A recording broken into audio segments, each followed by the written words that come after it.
Pas publikimit të investigimit ton të parë, i cili ekspozoi fakte tronditëse mbi rrezikun e zjarrit në kompleksin Square 21, pritej një reagim i menjëhershëm.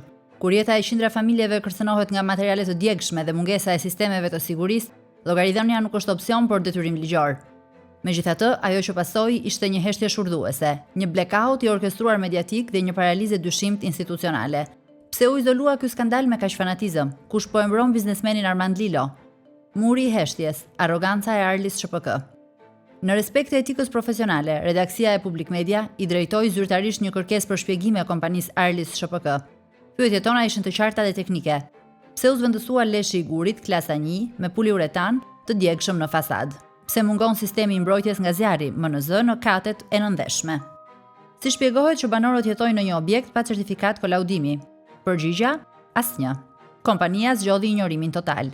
Ky mos reagim nuk është thjesht mungesë transparence, por një tregues i pastër i arrogancës së një subjekti që e ndjen veten mbi ligjin.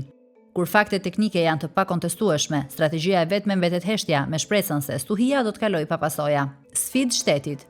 Jeta në një godim fantazm. Një nga provat më flagrante të kësaj paprekshmërie është fotografia e siguruar nga redaksia jon. Në katin e fundit të Square 21, dritat janë ndezur dhe perdet e bardha dëshmojnë një shtëpi të banuar.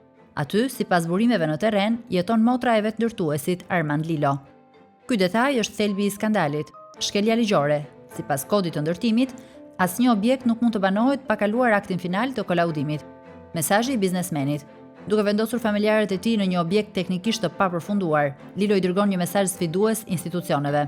Unë e caktoj vetë se kur është i banueshëm një pallat. Double standard.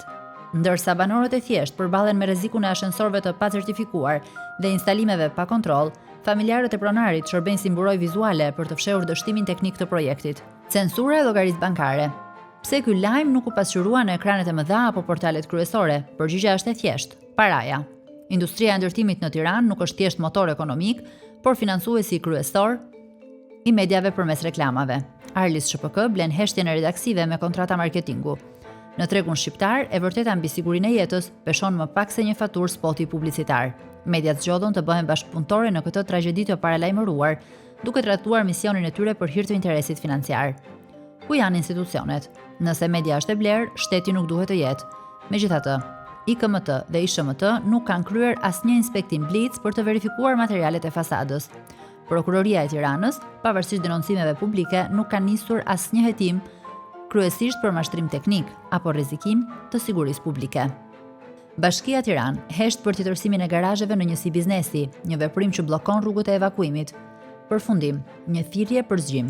Investigimi ynë nuk është një betejë personale, por një betejë për jetën. Kur tragjedia e radhës të ndodh, sepse fizika e zjarrit nuk njeh mbrojtje politike, askush nuk mund të thotë nuk e dinim. Fakti që Arlis nuk përgjigjet, që familjarët e pronarit banojnë në një godim pa kolaudim dhe që institucionet bëjnë stehir, tregon se rreziku nuk është vetëm poliuretani në fasad. Rreziku i vërtet është korrupsionin që ka vrarë çdo filtr sigurie. Ne do të vazhdojmë të raportojmë, sepse jeta e qytetarëve vlen më shumë se çdo kontratë heshtjeje.